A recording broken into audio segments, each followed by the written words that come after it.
Hello, this is Aaron from AaronOnAutos.com, and today we're doing our shaky cam interior review inside a 2020 Subaru Legacy. Hey, it's Aaron from AaronOnAutos.com, and today's review is brought to you by the Gary Sinise Foundation. Click the link below and donate. This is the Touring model, Touring XT. Retails for, let me look at my cheat sheet, $35,895 plus delivery. So it'd be $36,700 with delivery. This is all new. Subaru totally redid the Legacy this year. Very, very pretty, really awesome. And big highlights include things like the usual huge array of safety stuff that Subaru does, the deletion of that little extra screen that used to be up on top, and this gigantic thing. It's really pretty though. I like how it's integrated. It's well done. I'll talk about that later. So the Legacy, like I said, it went through a complete revamp. I first saw it in Chicago at the Chicago Auto Show early this year, and it was just being shown at that point. It had just been unveiled about a week before that or so, and just hit the market not too long ago. So it's in showrooms now. Again, it's a 2020 model. So we'll just get started with this. I want to show you, it's so pretty in here, really nicely done. Over here you have your vents, and you can see the bacon and email there, and then the vent there, usual adjustments, and this pretty brushed that they've got that does not reflect, which is great. So you can see they left some chrome in right here, but then they put brush on the surround, and they tilted this this piano black is tilted down, so you also don't get reflection off of that.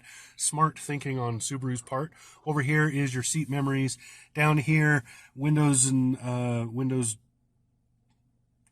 mirrors. That's the word I'm looking for. Windows and mirrors. So here you have your window lock, back and front. Auto on all of them in this model. And then up here you see that folds in the side mirrors. This adjusts them here. And here is so you turn this and then adjust back and forth to choose the left or the right. You've probably seen those before. And then door locks are right there. Down here, you have a trunk release. Here you have which just pops the latch. This is not an automated trunk. And then over here is your dimmers for the instruments. And there's a hood release right, if I can find it, right under here, hiding way under there.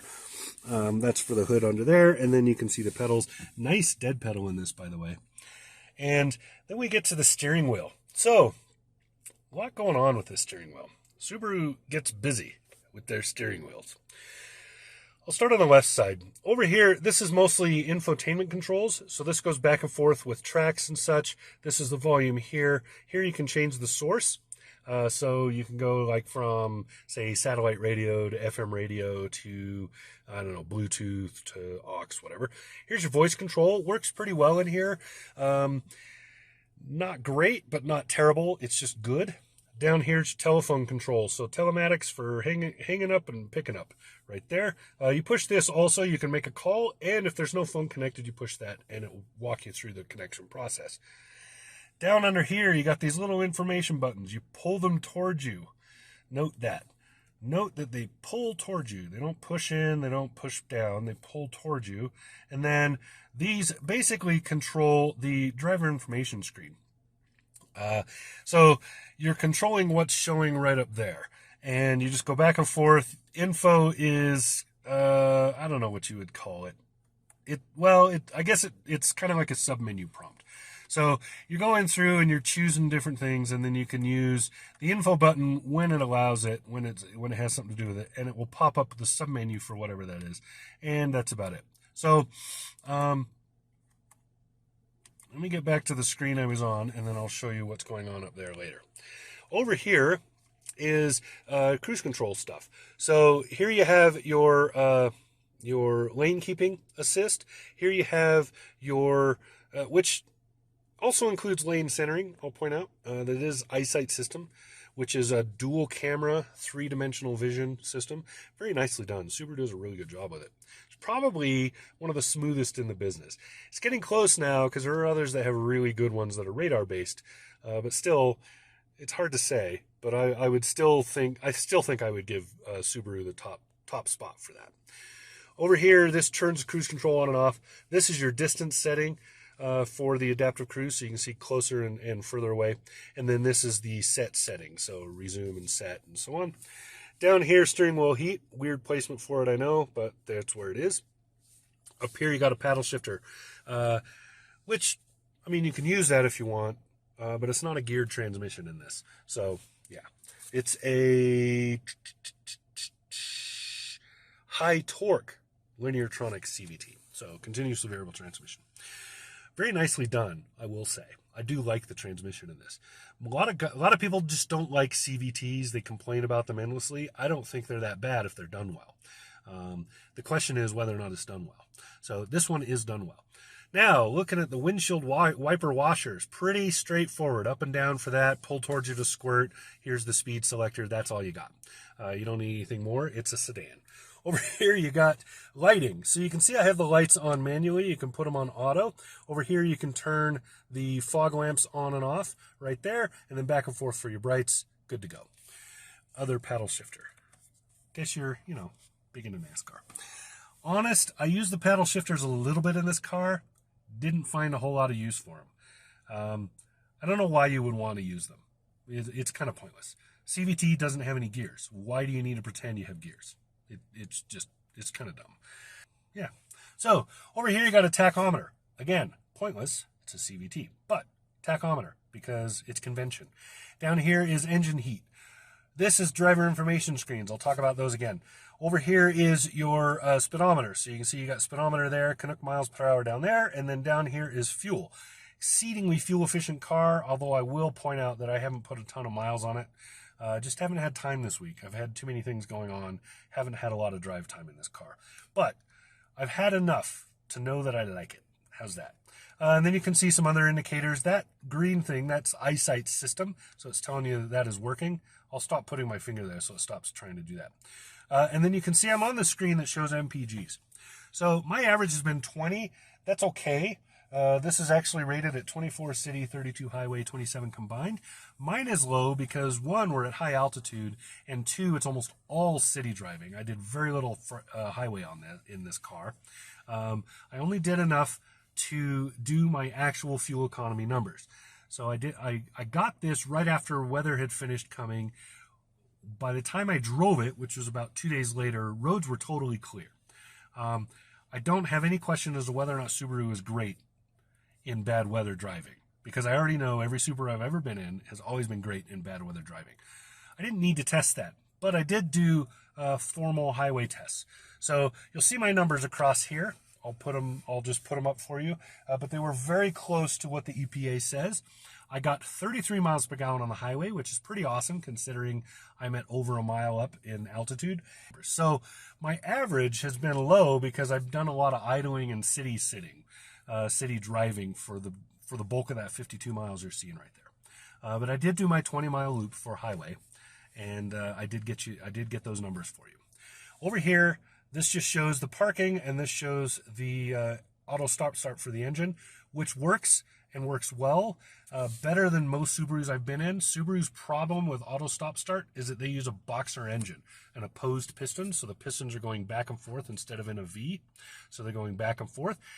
And like a diesel, when that shuts off and restarts, it shudders a little bit, and it scares you.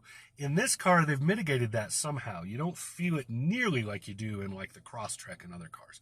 So kudos to them for figuring that out finally, because it was a big annoyance to me. So moving along, there's push button start. Now, let's talk about this behemoth. This huge screen is awesome. So this has the system that watches the driver, tells the driver if they're, not looking at the road enough, not looking, all those things. Driver attentiveness and a bunch of stuff. This is what does that. So there's little, you can almost imagine the Cylon across there, right? Kit car trying to talk to you, whatever. But most of those sensors are in there, little cameras and whatnot. I have no idea what they use, but it's all in there. Assume it's a camera. Excuse me. Now, when you first start up the car and you use the key, it will prompt you if you want to set up a driver setup. You can also find that in the menu system. I would show you that, but I'm first going to tell you my complaints about this thing because I'm not going to be able to find that. And there's a reason. It's because beautiful screen, not so intuitive on the menus. Anyway, what we're looking at here, though, is this is that big. It's almost 12 inches. So up here you got deuce lights. Over here you got a hard volume knob, nice. Over here you got a tuning knob, also nice. Here you got the so the defrost for the back, also does the side mirrors, defrost for the front, hard temperature settings, which is great. And then here's your climate controls. They stay here all the time, so you can see like that's always on, right? And then I'm going to turn that off. Now, you tell me what's wrong with that.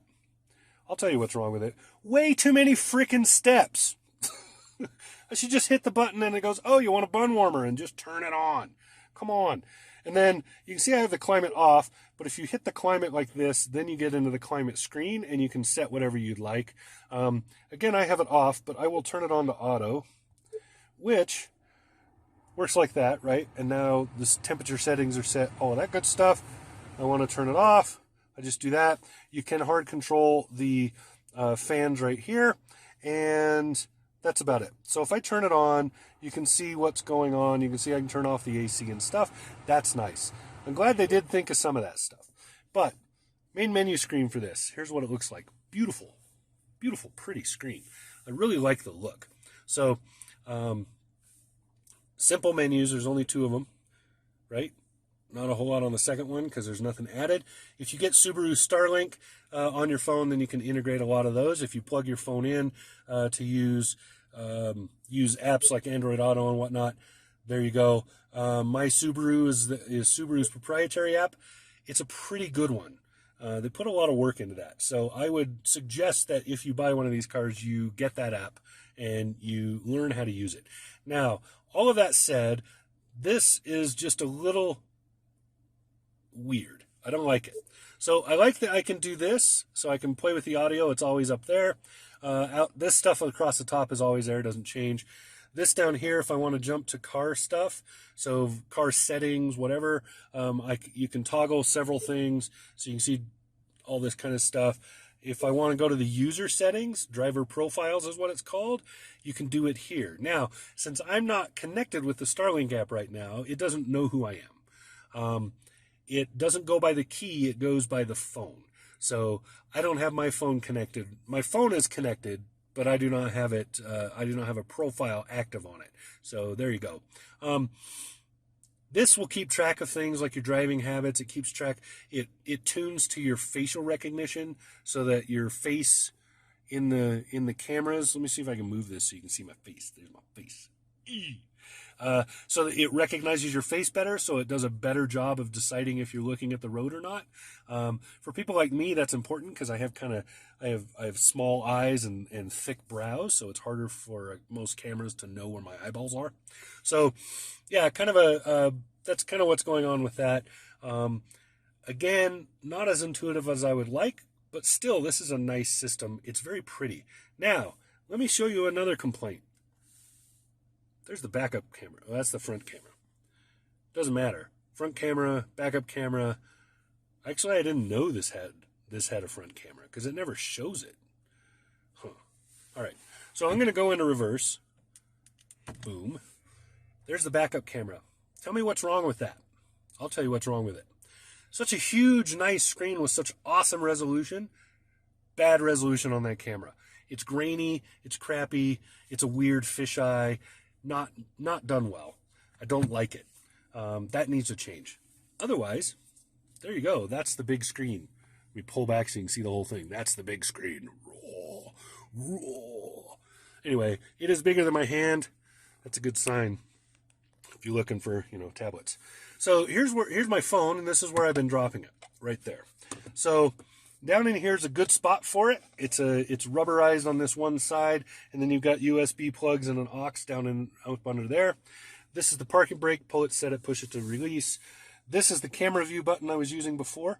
Push that and it changes the views on the cameras, front and back. The front camera, by the way, is running off of the bumper versus the Eyesight cameras, which I will show you later. Gear shifter here. Pull the trigger on the front, move it back and forth. When you're in drive, you can shove it into manual. Now you can use those paddle shifters up there on the wheel to make fake gear changes in your CVT. Here's the drink holders. Good sized drink holders.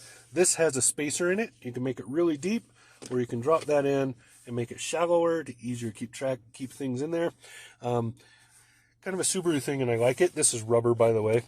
Over here is your armrest. Very, very useful, good height. And then here is what's inside. So you can see there's the CD player.